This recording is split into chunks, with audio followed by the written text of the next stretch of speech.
Olá, Ricardo, tudo bem? Vamos fazer a nossa apresentação sobre a resenha crítica do livro de Freider, por uma nova teoria dos procedimentos especiais, dos procedimentos às técnicas. Falarei um pouquinho da biografia de Freider, sendo que ele é advogado e consultor jurídico.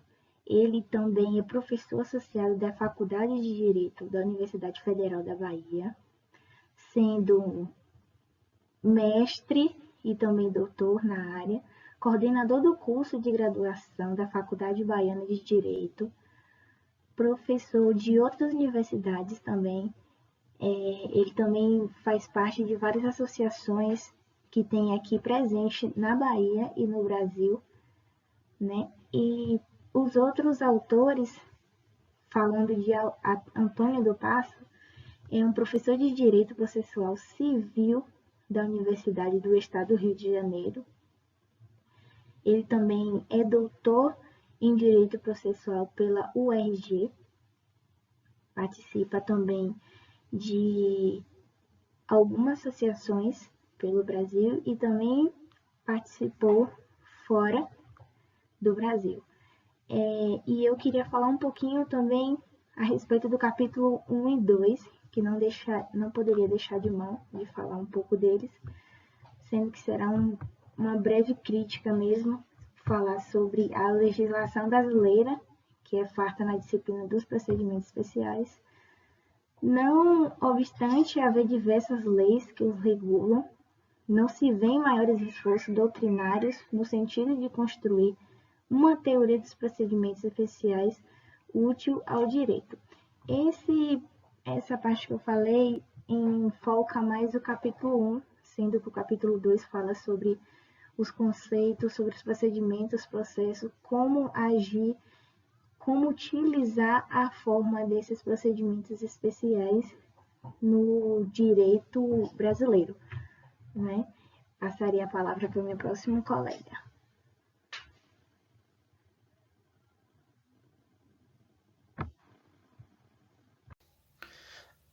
Quando a gente fala agora da perspectiva teórica do texto,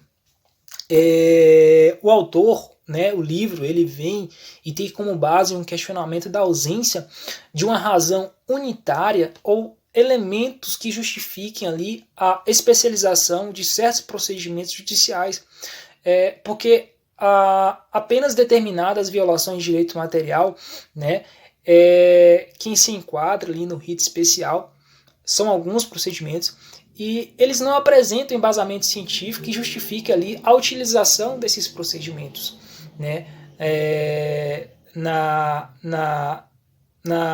Esse procedimento especial, na verdade. Então, o embasamento, o questionamento do livro vem nesse sentido, questionar a ausência de uma razão unitária e científica que justifique a utilização desses procedimentos pelo procedimento especial e não pelo procedimento comum.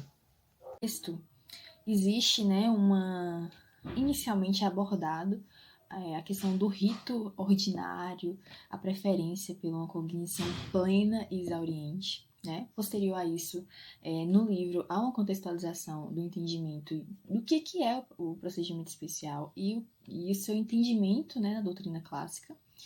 Há também um destaque dos fatores que motivaram a criação dos procedimentos especiais, né, a criação relacionada a determinadas violações de direitos e ter certos ritos, né, procedimentais para que a tutela jurisdicional seja atendida, que sejam demonstradas as características dos problemas especiais perante a cognição da doutrina tradicional. Então, tem, né, um paralelo entre a doutrina clássica e a tradicional. O autor também ressalva os procedimentos especiais obrigatórios e opcionais. Então, nesses opcionais, a gente tem a preferência, né, a escolha do rito especial ou do rito comum, de determinadas violações de direitos que deve seguir uma busca de uma tutela jurisdicional. Em sequência disso, né, em consequência, pauta também os direitos de escolhas dos procedimentos. Também é abordado as alterações de passagem dos procedimentos especiais do Código de Processo Civil de 73 para de 2015, inclusive os contidos na legislação extravagante. O autor afirma também sobre as necessidades de reformulação da tutela tradicional, da teoria tradicional dos procedimentos especiais à luz do novo CPC, levando em consideração do que antes a gente se via somente em procedimentos especiais. A gente tem uma mesclagem, né, nos procedimentos comuns também. E, por fim, ele aponta o futuro ou suas expectativas para os procedimentos especiais perante o atual Código de Processo Civil, né, afirmando a problemática sobre a diferenciação entre os procedimentos comuns e especiais. Eu vou trazer aqui uma reflexão acerca do capítulo 3, fatores que justificam a criação de procedimentos especiais, o movimento da tutela diferenciada e a adequação legislativa aos novos direitos. Com base no que foi lido, podemos entender que o procedimento especial foi criado com o objetivo de atender a algumas causas menos complexas, que não precisariam de tanta rigidez no processo. E com isso, através de um procedimento especial, poderiam ser mais céleres.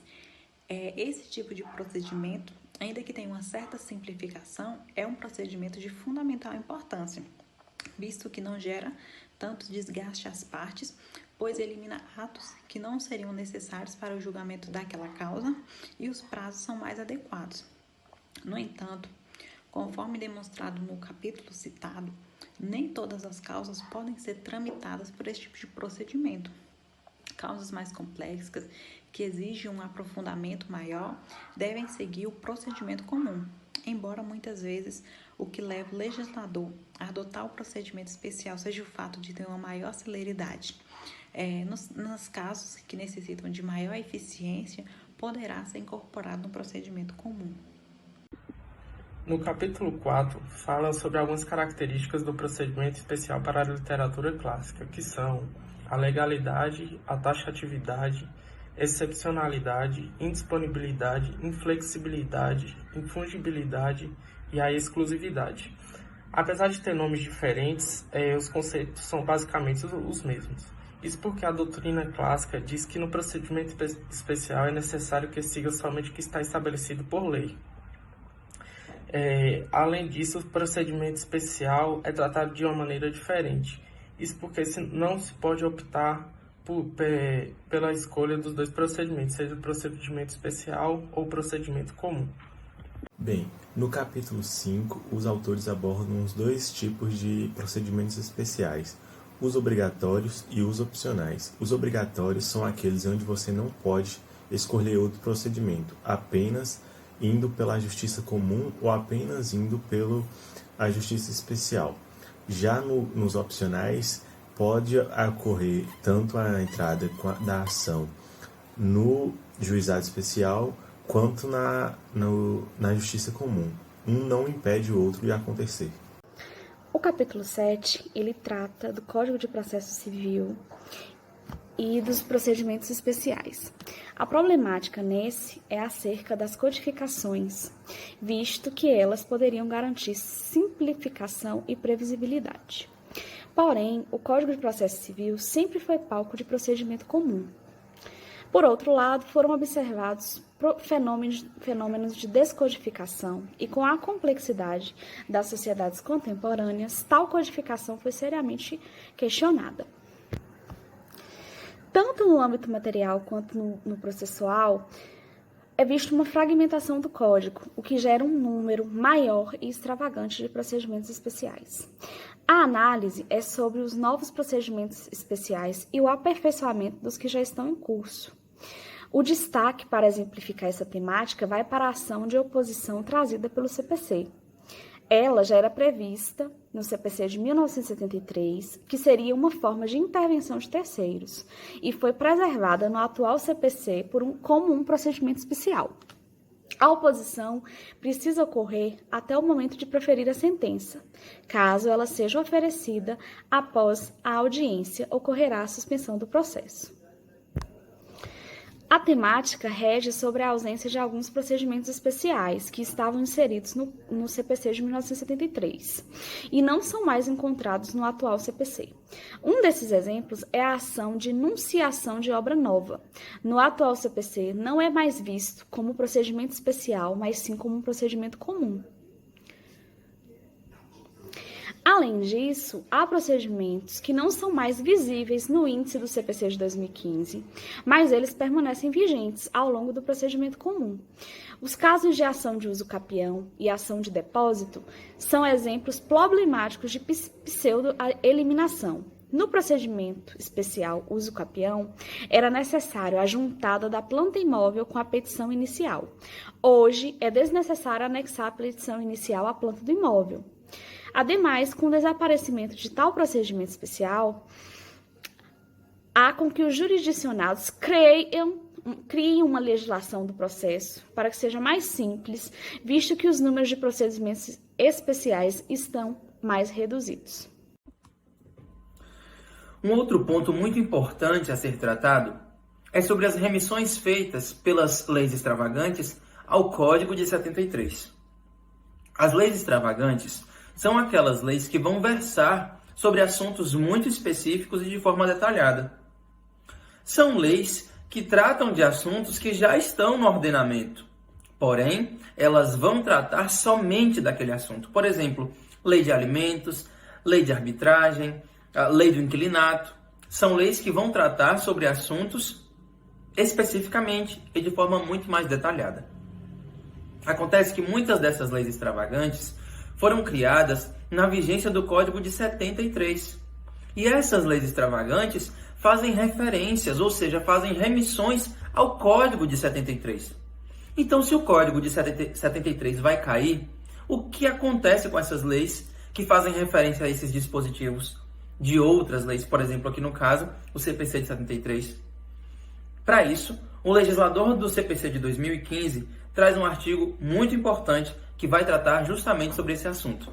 As remissões a disposições do Código de Processo Civil revogado, existentes em outras leis, passam a referir-se às que eles são correspondentes neste Código. Isso é o que está no texto do artigo 1046, parágrafo 4º do Código de 2015. Portanto, o Código de 2015 está afirmando que todas as citações, todas as remissões feitas os dispositivos da Lei de 73 passam automaticamente a corresponder aos novos dispositivos da Lei de 2015. Por exemplo, o autor inclusive traz esse exemplo que vou trazer aqui, é sobre a Lei de Arbitragem. A Lei Especial de Arbitragem, ela vai fazer uma remissão ao artigo 282 do Código de Processo Civil de 73. O artigo 282 do CPC de 73 trata sobre as petições iniciais. Mas quando o CPC de 73 cai, a lei de arbitragem continua. Portanto, a partir do momento que não existe mais o CPC de 73, a nova remissão agora não é mais ao 282, é ao 319 do CPC de 2015, porque os dois artigos tratam da mesma matéria, requisitos da petição inicial, e assim por diante, em todas as leis extravagantes. Porém, é importante aqui citar que quando o assunto for a observação do que diz o antigo dispositivo 73 e do que diz o novo dispositivo 2015, é preciso que haja hermenêutica, pois se tratarem de dispositivos que tenham sido completamente alterados, que tenham sido completamente modificados, não há que se falar nessa transposição, porque a matéria foi modificada. Então é preciso analisar o caso em particular. Por exemplo, o 282 de 73, petição inicial, e o 319 do CPC de 2015, também petição inicial, não sofrem modificações que vão interferir de fato nessas questões. Por isso, é importante também fazer a hermenêutica quando destas remissões. Olá, podemos também observar que o autor ele reforça muito a respeito de dois parâmetros dos procedimentos especiais, a legalidade, que é um pouco rígido, e a flexibilização procedimental. Ele entende que é algo como necessário, porém sempre visando ter o máximo de cuidado para não se tornar ilegalidade, para essa flexibilização não trazer ilegalidade aos procedimentos especiais. É, também ele cita muito a respeito da previsão enumerativa dos procedimentos especiais, de quais são os procedimentos que podem sim ser especiais, e também a respeito da disponibilidade sobre o procedimento. Ele fala muito sobre a autonomia das partes no juizado, mas uma parte que ele cita muito é a respeito de sempre ter que manter o cuidado, de sempre manter como base a legalidade, mesmo ocorrendo uma flexibilização de procedimentos. Esse também é um ponto que é muito criticado por muitos doutrinadores a respeito do procedimento especial, que a flexibilização pode trazer ilegalidade. Porém, observamos que é sim necessário os procedimentos especiais, mas sempre observando e mantendo sempre dentro da legalidade. Olá, eu vou falar um pouquinho sobre as novas relações entre procedimento comum e procedimentos especiais e a grande problemática que gira em torno dos procedimentos especiais é porque não se tem estudos aprofundados em relação aos mecanismos, se são efetivos ou não. Não se tem conhecimentos empíricos nem dados estatísticos que estabelecem uma relação de êxito.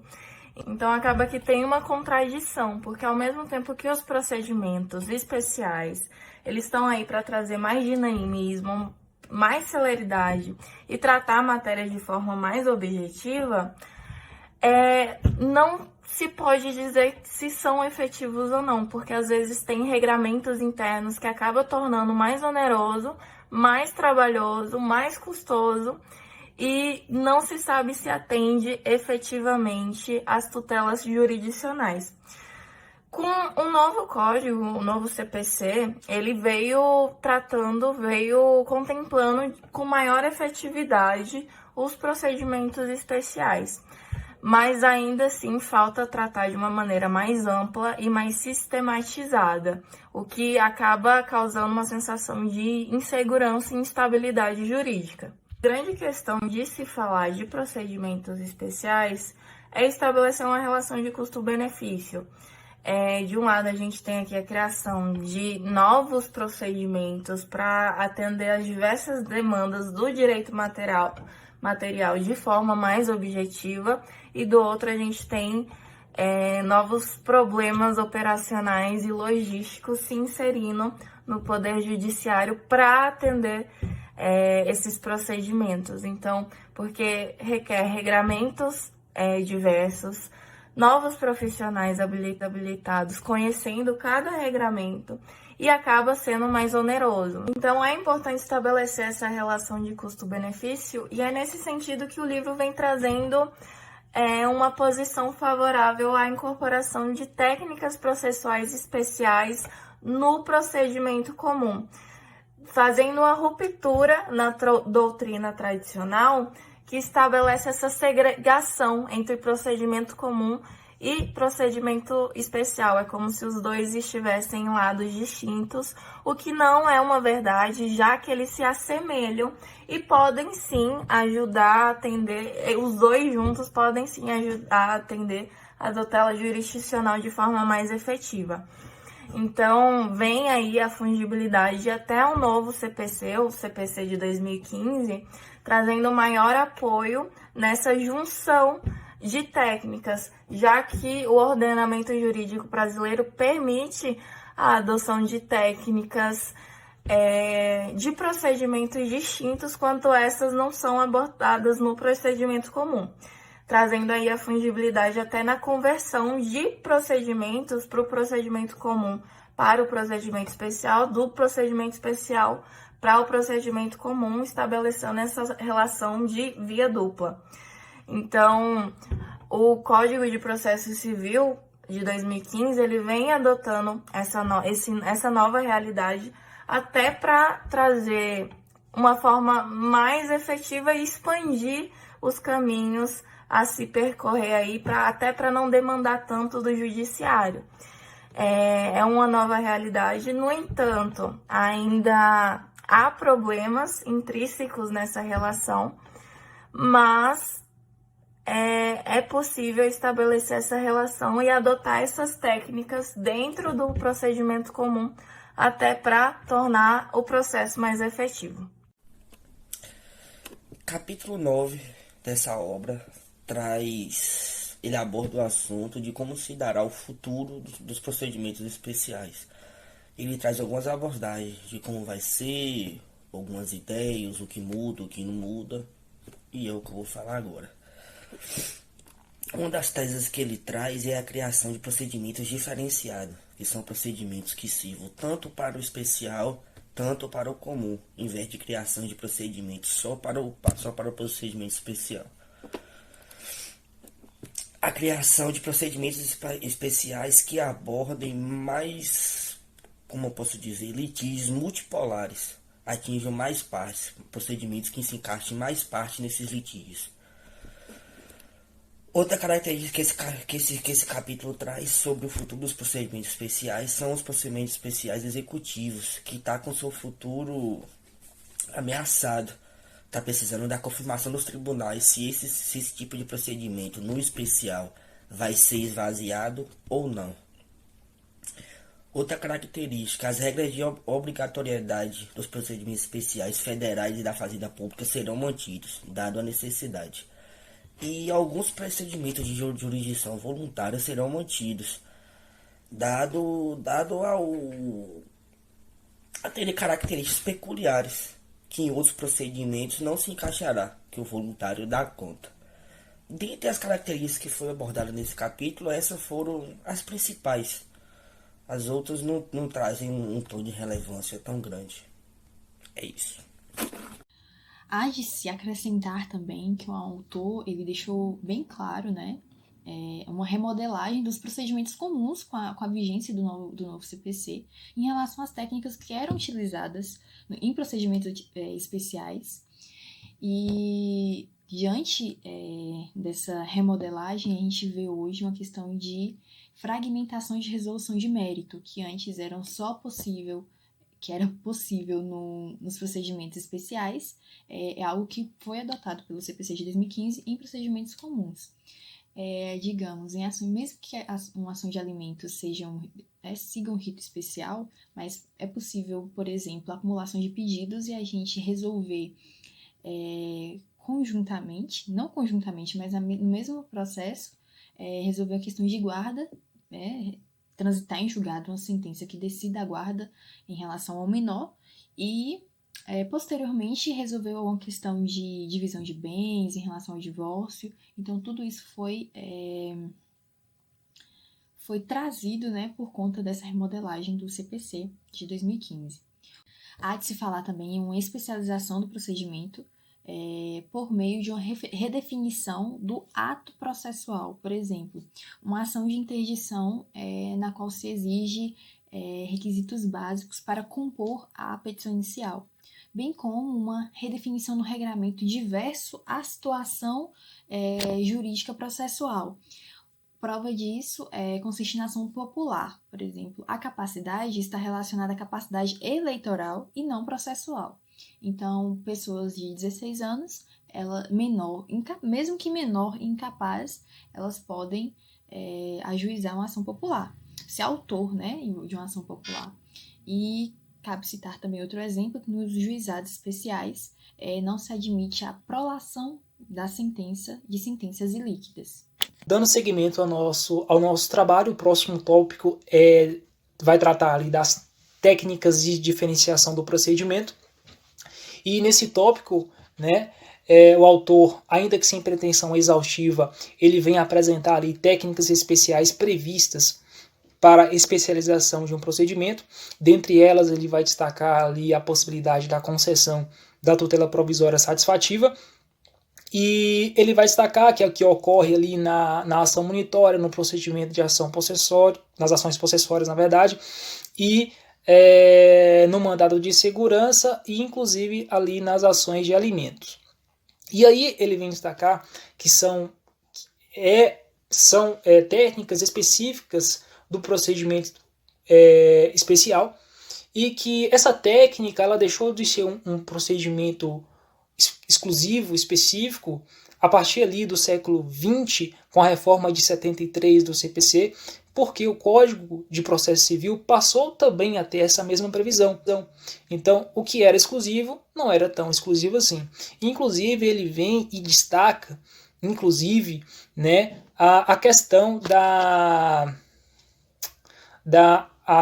possibilidade da concessão da tutela provisória satisfativa de ofício nos procedimentos especiais, o que não é admitido ali no procedimento comum. E ali ele vem e fala que há procedimentos exclusivos dos procedimentos especiais, quando couber, no caso, na ação, no processo comum, né, isso também poderá ser aplicado, né? Por exemplo, na ação de alimentos, que é o caso que o juiz ele pode conceder a tutela de ofício aplicando a técnicas especiais. Então, o que acontece? O que era especial, específico dos procedimentos especiais, também está sendo previsto na ação ordinária.